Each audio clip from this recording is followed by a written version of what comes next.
Car में सवार 4 लोगों की मौके पर मौत।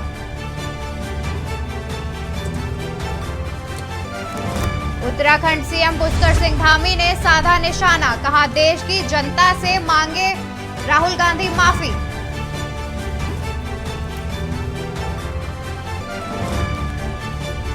अटल बिहारी वाजपेयी के नाम पर होगा जॉली ग्रांट एयरपोर्ट का नाम, सलाहकार समिति की बैठक में बनी सहमति।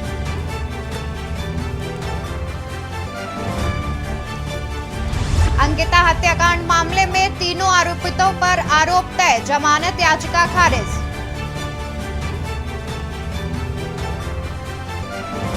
विकासनगर में अवैध कब्जों पर गरजा बुलडोजर, भारी पुलिस बल मौजूद, बसे हैं 800 से ज्यादा परिवार। पहाड़ों पर बारिश से मैदान में गिरा पारा, भारी हिमपात से तवाघाट लिपुलेख मार्ग बंद।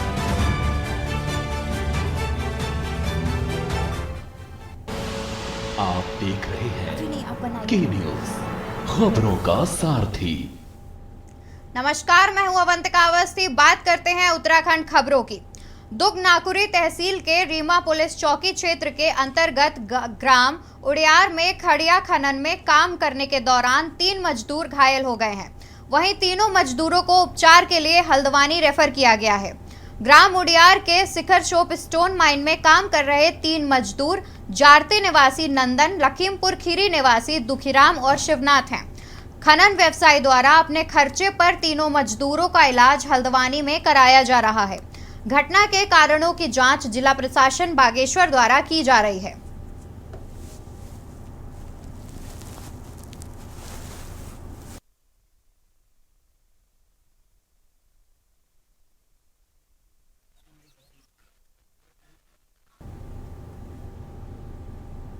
भाजपा के राष्ट्रीय अध्यक्ष जेपी नड्डा द्वारा कांग्रेस के पूर्व राष्ट्रीय अध्यक्ष राहुल गांधी के खिलाफ की जा रही अनर्गल बयानबाजी के विरोध में कांग्रेसियों ने विकासनगर के तिलक भवन पर धरना प्रदर्शन किया।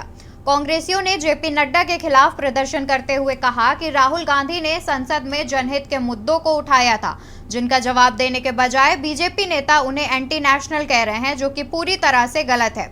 बीजेपी के नेताओं को इस बयान पर माफी मांगनी चाहिए।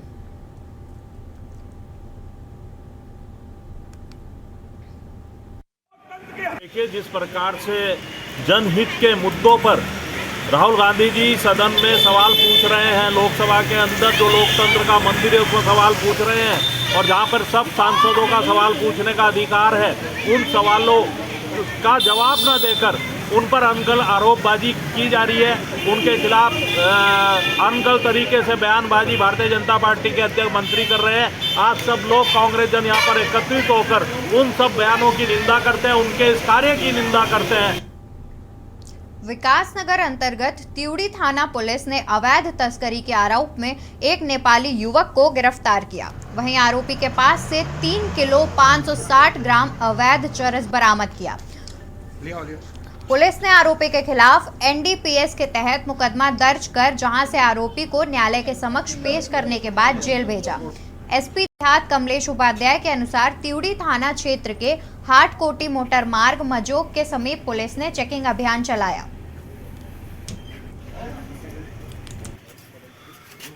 कार्रवाई की जा रही है हमारे देहरादून पुलिस की तरफ से। इसमें एसएसपी सर के निर्देश थे कि नशे के विरुद्ध हमें ये कार्रवाई करनी है, तो उसी में ये सफलता मिली है। थानाध्यक्ष त्यूनी को, इनके नेतृत्व में एक व्यक्ति को हमने गिरफ्तार किया है, कल ये गिरफ्तार हुआ है, और इसके पास से 3 किलो 560 ग्राम अवैध चरस मिली है। और चूंकि ये बेसिकली ये नेपाल का रहने वाला है, तो इससे पूछताछ की जा रही है और इसके पूरे आपराधिक इतिहास के बारे में भी जानकारी की जा रही है कि कहाँ से ये लेके आया था और कहाँ ले जा रहा था। और इसमें कप्तान साहब के द्वारा इसमें टीम को 5000 का नकद इनाम भी दिया गया है। यहाँ रुकेंगे एक छोटे से ब्रेक के लिए, जल्द हाजिर होंगे। आप देख रहे हैं के न्यूज़, खबरों का सारथी।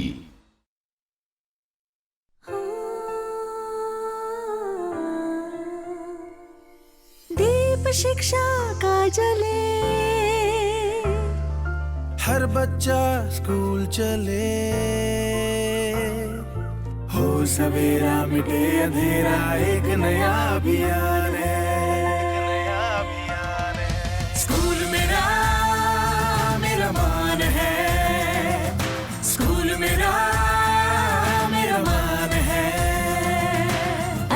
शिक्षा हक है सबका,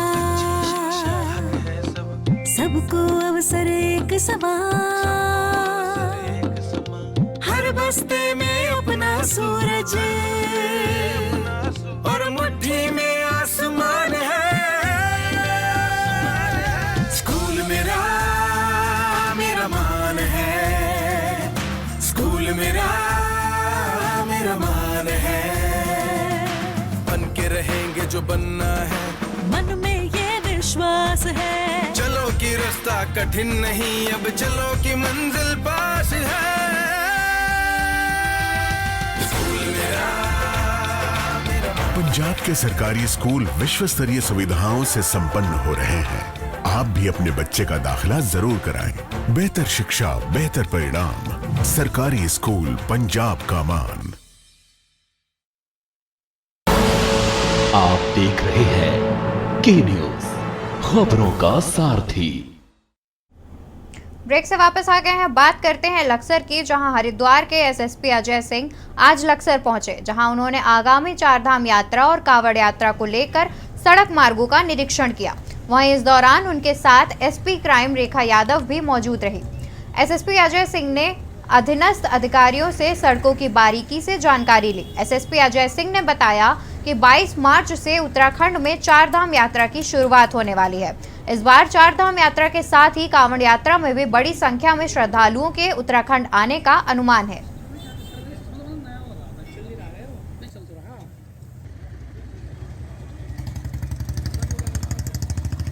देखिए, हमारी चारधाम यात्रा भी 22 अप्रैल से शुरू हो रही है। साथ ही साथ जो कांवड़ यात्रा भी इसमें आनी है, जिसमें पिछली भांति से ज़्यादा तीर्थयात्री आने की पूरी उम्मीद है। तो ये व्यवस्थाएं जो, क्योंकि अगर पहले पुलिस के स्तर की जो व्यवस्थाएं, साथ ही साथ और भी बहुत सारे विभागों की इसमें समन्वय की जरूरत पड़ती है। जैसे अभी रेलवे क्रॉसिंग पर देखा कि वहाँ भी PWD की काफ़ी काम की जरूरत है, क्रैश गैलरी की जरूरत है। ऐसे बहुत जगह हमारी आवश्यकता होती है, रोड को लेकर होती है, चाहे अन्य व्यवस्थाओं को लेकर है। तो उसी को लेकर भ्रमण पूरे शहरों देहात क्षेत्र में खासकर कांवड़ रूट को लेकर भी किया जा रहा है, जिससे कि वो हमारी पुलिस की व्यवस्था और अन्य विभागों की जो आवश्यकता रहेगी हमारी, उनको सही समय पर हम पूरा कर लें और अच्छी से अच्छी व्यवस्था दें।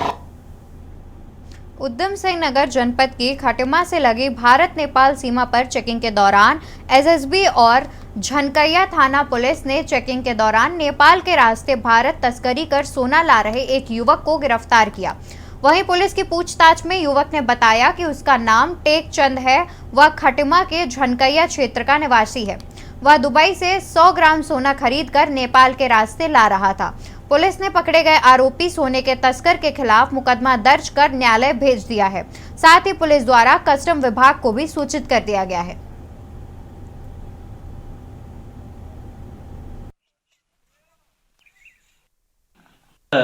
झनकैया पुलिस और एसएसबी ने संयुक्त चेकिंग में एक व्यक्ति जिसका नाम टेक चंद है, इससे 100 ग्राम सोना बरामद किया है। तो पूछताछ में इसके द्वारा बताया गया कि इसको दुबई से लाया था और फिर नेपाल से होते हुए फिर यहाँ थाना क्षेत्र झनकैया में इसका घर है, यहाँ आ रहा था। तो अभी इससे पूछताछ चल रही है और जो कस्टम विभाग है उसको भी सूचना दे दी गई है। उसके बाद फिर आगे कार्रवाई की जाएगी। बागेश्वर शहर के समीपवर्ती गांव घिरोली जोशी गांव में किराए के मकान में रहने वाले कपकोट तहसील के भनार निवासी भूपाल राम के परिवार के 4 सदस्यों द्वारा किया गया सामूहिक आत्महत्या के कारणों का खुलासा करते हुए एसपी बागेश्वर हिमांशु कुमार वर्मा का कहना है कि पुलिस को मौके से 6 पन्नों का सुसाइड नोट प्राप्त हुआ है।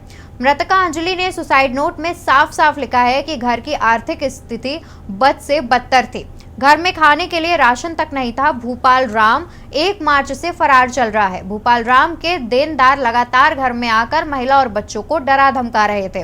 देनदारों के द्वारा लगातार टॉर्चर किए जाने के कारण पूरा परिवार काफी दबाव में जी रहा था। सुसाइड नोट में पैसे मांगने वाले देनदारों के नाम तक लिखे गए हैं।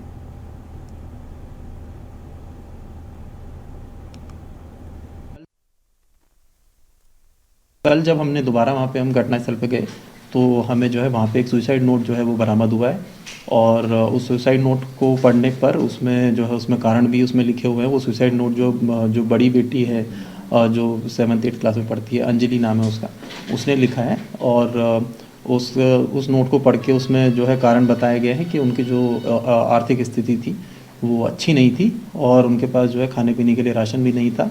उनके जो पिता है यानी कि भूपाल राम, वो जो है मतलब 1 तारीख से घर पे नहीं आया और उसमें मतलब काफ़ी बड़ा उसने लंबा चौड़ा उसमें लिखा हुआ है। यहाँ रुकेंगे एक छोटे से ब्रेक के लिए, जल्द हाजिर होंगे। आप देख रहे हैं के न्यूज़, खबरों का सारथी। ब्रेक से वापस आ गए हैं। बात करते हैं उत्तराखंड विधानसभा की, जहां बजट सत्र पर राज्य में एक बार फिर से सियासत गर्मा गई। दरअसल धामी सरकार ने 6 दिन के सत्र को 4 दिन में ही अनिश्चितकाल के लिए स्थगित कर दिया। सत्ता पक्ष का आरोप है कि विपक्ष ने सदन चलने नहीं दिया, जबकि विपक्ष का कहना है कि सरकार विपक्ष के सवालों से बचकर सदन को 4 दिन में ही समेटकर आ गई। कांग्रेस का कहना है कि यदि सत्र ऐसे ही सरकार समेटती रहेगी तो फिर राज्य का विकास कैसे होगा।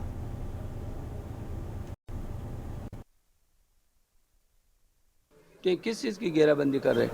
वो तो सदन चलने ही नहीं देते हैं। उनकी तो इच्छा ही नहीं होती वो चलाए ना, वो सदन चलाएं। वो कहाँ चलाने देते? वो अल्लाह के अलावा कुछ रही नहीं। वो सड़क पर है तो वो अल्लाह, वहाँ है तो वो अल्लाह। बल्कि एक कदम आगे जाकर के ऐसे व्यवहार, ये सदन है, ये पूरा चेहरा है, पूरे ये लोकतंत्र है साहब भारत का। और भारत जैसे लोकतंत्र की उस लोकतंत्र की पवित्रता बनाए रखने की जिम्मेदारी सबकी है। तो वो कहाँ चाह रहे हैं? उन्होंने चाह होता, हमारे गवर्नमेंट तो तैयार है, लेकिन जब उनकी चाह ही नहीं है तो क्या करेगा दूसरा? हर बार हमारी तुलना हमारे पड़ोसी राज्य हिमाचल प्रदेश से होती है। उसके विकास, उसकी सड़कें, उसके गेस्ट हाउस, उसके सरकारी बंगले, इन सब चीजों से हमारी तुलना होती है कि वहाँ का टूरिज्म, वहाँ का हॉर्टिकल्चर, फ्लोरिकल्चर, एग्रीकल्चर कितना फल फूल रहा है। और वहीं हम पड़ोस में रहते हुए, भौगोलिक क्षमताएं हमारी होते हुए, उसके बावजूद भी हम उतनी प्रोग्रेस नहीं कर पा रहे हैं। कारण है क्योंकि वहाँ के राजनेताओं को अपने प्रदेश का और प्रदेशवासियों का के हित की चिंता है। वहां सत्र 20 से 22 दिन चलता है। संविधान के हिसाब से भी सत्र मिनिमम 1 वर्ष में 60 दिन का होना चाहिए, लेकिन उत्तराखंड का एवरेज सत्र जो है सालाना आता है 16 दिन, 18 दिन, 14 दिन। यहाँ रुकेंगे एक छोटे से ब्रेक के लिए, जल्द हाजिर होंगे। आप देख रहे हैं ब्रेक से वापस आ गए हैं। बात करते हैं हल्द्वानी की, जहां 5वें राज्य स्तरीय T20 महिला क्रिकेट प्रतियोगिता की शुरुआत हो गई है। इस प्रतियोगिता में उत्तराखंड की कुल 6 टीमें हिस्सा ले रही हैं। यह प्रतियोगिता 5 दिन तक चलेगी। फाइनल मैच 22 मार्च को खेला जाएगा। पहले मैच में अल्मोड़ा और रुद्रपुर के बीच रोमांचक मुकाबला खेला गया, जिसमें अल्मोड़ा में रुद्रपुर को 9 रनों से हराकर जीत दर्ज की। दूसरा मैच विकासनगर और चमोली के बीच खेला गया, जिसमें विकासनगर ने चमोली 2 रनों को हराकर शानदार जीत दर्ज की। क्रिकेट प्रतियोगिता का शुभारंभ कालाडूंगी विधायक बंसीधर भगत, जिला पंचायत अध्यक्ष बेला तोलिया, नगर निगम महापौर जोगिंदर पाल सिंह रतौला ने किया।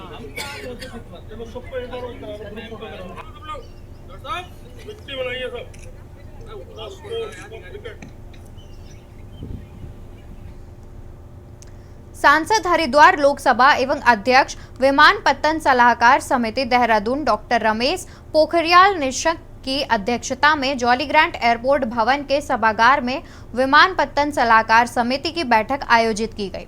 बैठक में समिति द्वारा सर्वसम्मति से एयरपोर्ट का नाम भारत रत्न अटल बिहारी वाजपेयी के नाम रखे जाने की सहमति प्रदान की। तो वहीं जॉली ग्रांट एयरपोर्ट के विस्तारीकरण पर चर्चा की और व्यवहारिक दिक्कतों को दूर करने के निर्देश दिए।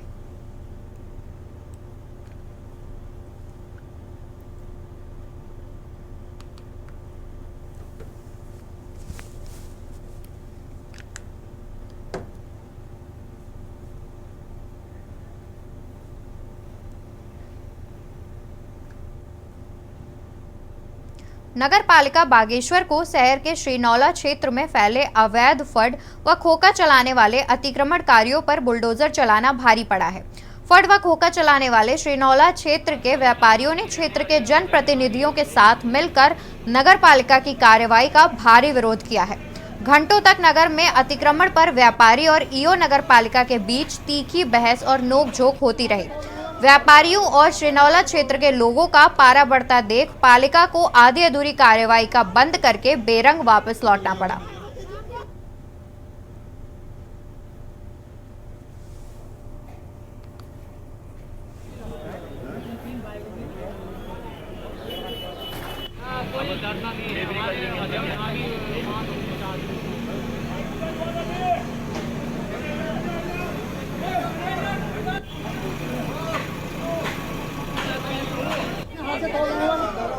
संबंध में कहना चाहूँगा, मैं काफ़ी एक वर्ष से इसमें काफ़ी वो कर रहा था।